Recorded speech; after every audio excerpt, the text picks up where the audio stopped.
Papa, Titan. Episode 7 na. Episode 7.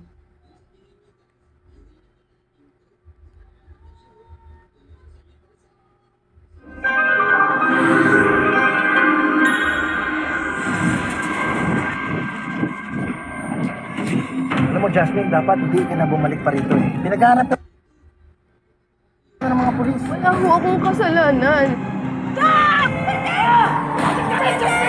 Umalis ka na! Ligtas mo yung sarili mo! May report na nakita daw si Jasmine Flores sa area na yan. Papunta na dyan sina Max. Search the area. Nababayan mo sa amin ang trabaho at labag po sa batas. Kung ikaw niloko ng asawa mo, hindi mo ba maiisip yung vendetta?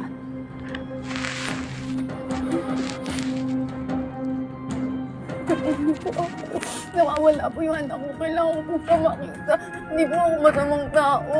Hindi wala po kayo sa akin. Sir, pasensya na kayo kasi nagmamadali kami. Para lang po sa proteksyon nyo, Max. Yung anak ko po. Ma'am, bigla po lang nawala eh. Tulungan niyo po ako na makita yung anak ko. Oo, tutulungan kita.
Alam mo, sa anak ko itong mga damit na to.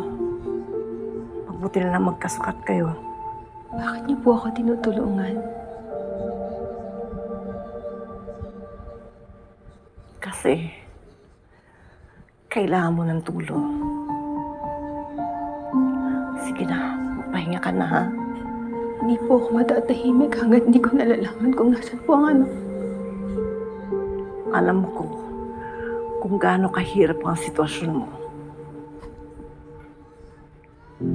Nawawala ang anak mo. Hindi ka makalapit sa mga pulis. Tapos, hindi mo pa rin naman alam kung saan mahahanapin yung anak mo.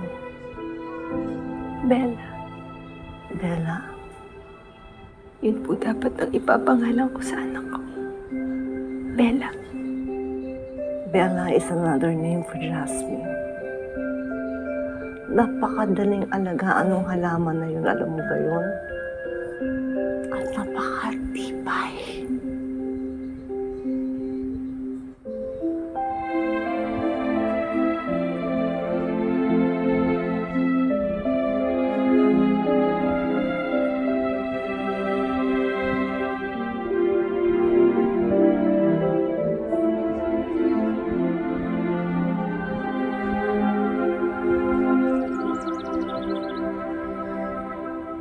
Mamita, I missed you na.